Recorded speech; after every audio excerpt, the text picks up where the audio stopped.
Well, why do you want to do it? Well, I want to be happier. Well, why do you want to do it? Because I want to be rich. Really? Like, what specifically is the reason? What's your specific, emotional, compelling reason to do something? No, what I was going to say was that I think I wasn't intentional about what I really wanted. Well, you know what I really wanted? I wanted to be happier. Like, if you really get down to it, I wanted to be happier. And I thought, well, if I make professional baseball, then I'll be happier. And I think a lot of people, they think they want these things, but if you really strip it down, at least for me, I just wanted to be happier. I wanted to be more fulfilled. And I thought baseball would get me that because these guys look pretty happy. Yeah. And it was a childhood dream that I carried with me into adulthood. But as I became a little bit older, bro, I was like, you know what really fulfills me? You know what really makes me happy? Not hitting a round ball with a wooden bat over someone's head. Yeah. It's actually making a difference for another human being. And to be honest with you, it shocked me because I really had never even conceived that would be something that would fulfill me. Why would that fulfill me? Working with kids or you don't get a lot of money for doing it. Why would that be a dream? Yeah. Yet it's the thing that filled me up more than anything I've ever done in my life to this day. One thing that occurs to me is that oftentimes in our life, our dreams don't show up in the package we thought they'd show up in. Oh, so good. That was not a dream that in any way I thought would be a package I would uncover. Oftentimes, even who you end up eventually falling in love with might not be the person you pictured when you were 10 years old or 14 years old. Yeah. Dreams show up. Even my other careers, other businesses, they weren't things I really thought I would be doing, right? They show up in unique packages, but everything happens for you and not to you. And I just fundamentally believe that. And I grew up, my dad's my best friend now, but my dad was an alcoholic while I was a child. Ironically, my dad's drinking in many ways, his alcoholism happened for me and not to me. Although it's so hard to understand that when you're a little boy and you have all this chaos and anxiety in your life and fear. But one thing I give you three things it gave me. Number one, when my dad would come home, when he would, I'd have to deduce really quickly.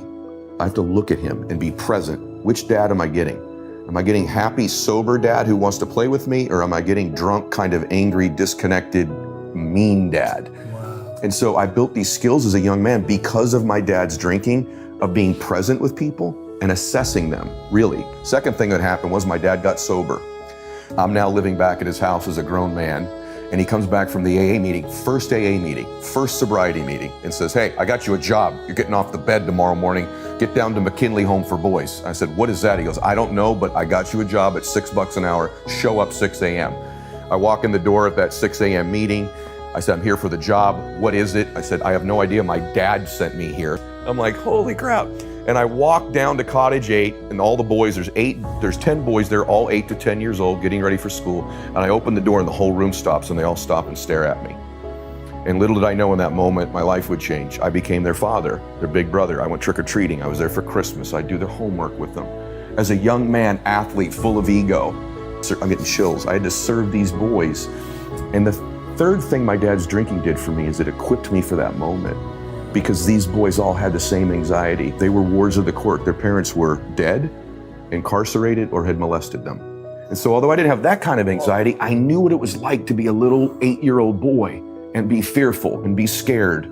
And I could connect with them based on that. And so ironically, the entire time, God, the universe, life was equipping and preparing me for that moment. If my dad's not an alcoholic, I don't learn to assess people. He's not at the AA meeting that refers me, and I can't connect with these boys when I get there. And so eventually in life, the dots all connect if you stay vigilant and you stay after it. And in that moment, my life changed. Those things, and oftentimes when our dream starts to show up, we start saying that to ourselves. I'm not ready. I'm not prepared. I don't have this experience. They're going to figure out I don't even know what I'm doing. But the truth is, there were a lot of things in my life that equipped me for that moment, that made that moment mine, and that there's a wisdom in the universe that sort of guides you in the right direction, you drawing upon previous experiences that you didn't even know were preparing you for these moments. I stayed many, many months longer than I should have financially because I just loved being with these boys because it was my home. I finally found my calling in my life, which was to kind of make a difference in other people's lives. And the mistake I see people make is they're going to delay their happiness. I will give myself permission to feel bliss when I get to the house, when I get the promotion, when I find a relationship. And they delay it thinking that I got to wait for this future destination. The challenge is you're going to bring you with you to your beach house. And I can tell you because I've been there. You can be in the most beautiful places in the world, but if you don't enjoy your own company, if you don't love yourself, you are not going to love the building that you're housed in. You have to love yourself. The second thing is achievers. They think, well, if I let myself enjoy this right now, I'm going to lose all my drive and ambition. So far is I don't really enjoy myself, and that keeps my drive alive. Nothing could be further from the truth. What you're doing is you're robbing your brain of dopamine when you don't celebrate your victories, when you don't enjoy it, and you are heading right towards a place called burnout if you don't celebrate and enjoy and have bliss in your life. But a lot of achievers wrongfully believe this, and I used to believe it. I was sort of miserable. I was building a house. We were building a dream home. And I ended up coming there. They were inside working on it, and I walked in. I was angry this day, mad about business and mad something about the house. And all of the men working in my home were these beautiful Latin men. Their music's playing, they're dancing, they're having a great time working on my home.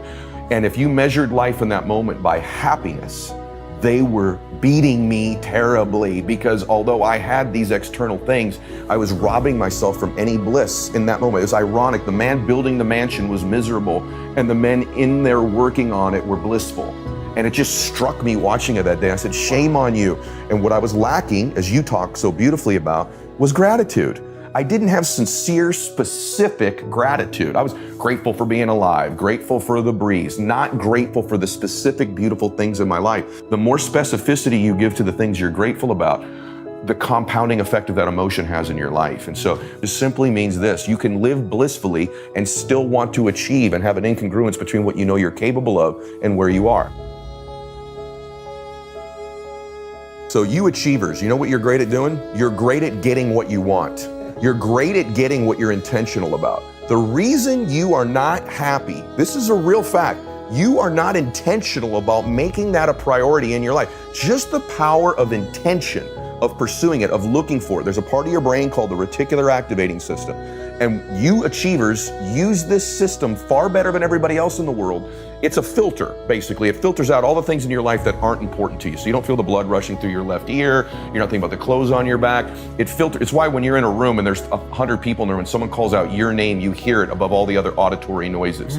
So when you achievers really get intentional about pursuing bliss, pursuing happiness, your reticular activator begins to filter that into your awareness. You will begin to see, experience, hear, feel things that were always in your environment that you were screening out before because it wasn't a part of your intention. Wow. So intention is a huge thing. Identity is kind of like that thermostat on the wall right there. There's a thermostat. That thermostat regulates the temperature of this room. So it's pretty cold outside today, actually. It's still 73 degrees in here. The external conditions don't change the regulated temperature. Your identity, your self-worth, the values and truths you hold to be true about yourself are your personal identity.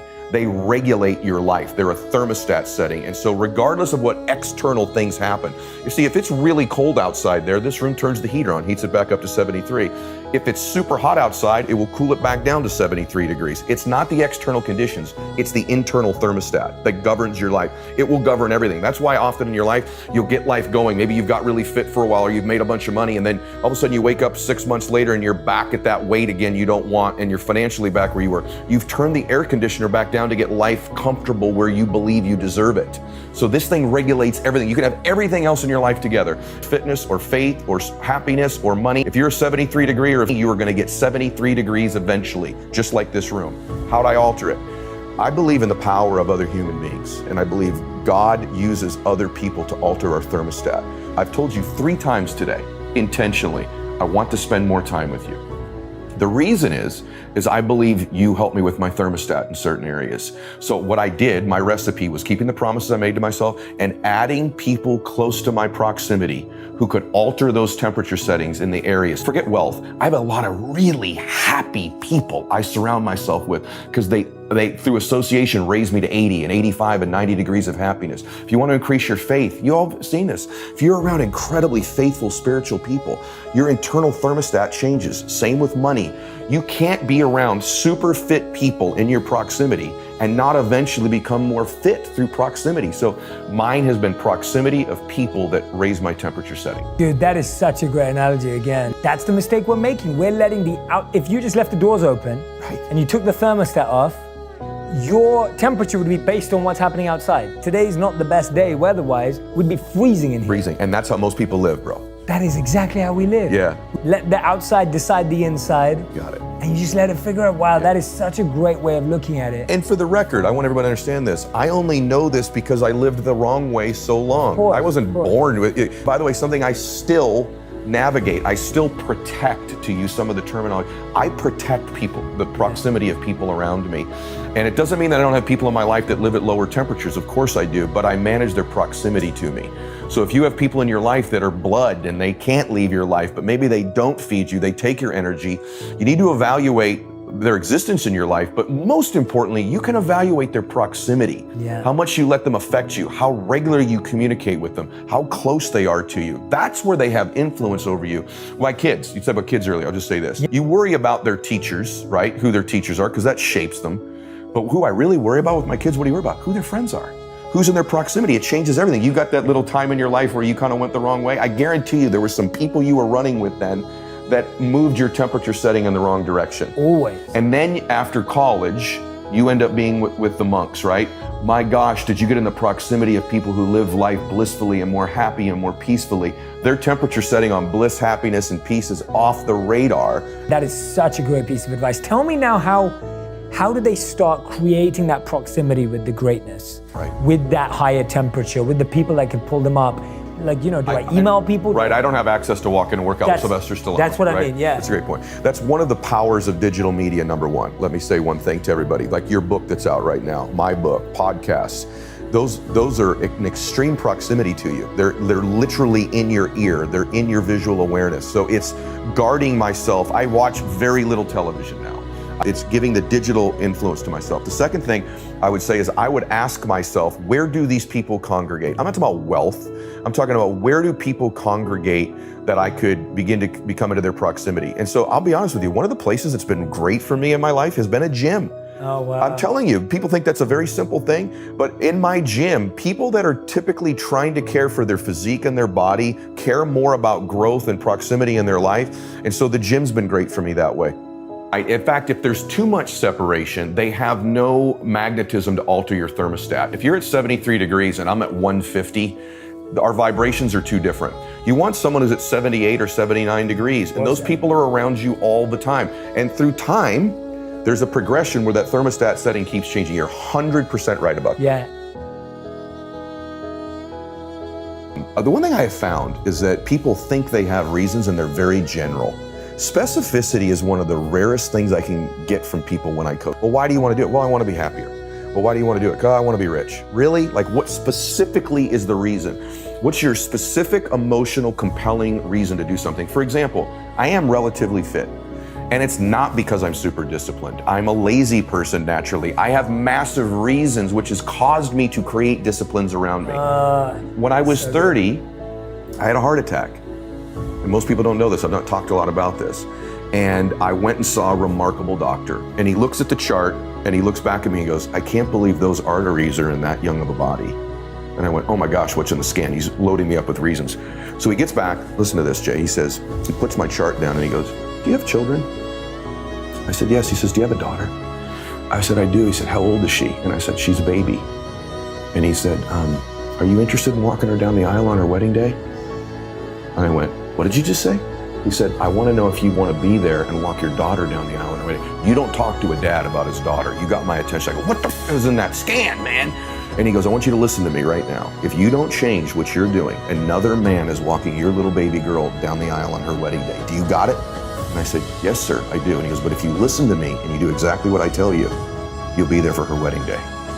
I'm telling you, brother, when I don't want to get out of bed in the morning and it's 5:15 and I've had a long night before, Bella's wedding day, Bella's wedding day, Bella's wedding day. 100 times a year, Bella's wedding day flies. So that's what gets my butt in the gym. My big, specific reasons get me to take actions I otherwise wouldn't take. So what's your specific reasons for the things you want? And if you anchor and link those to them, you'll get the standards that you set for yourself.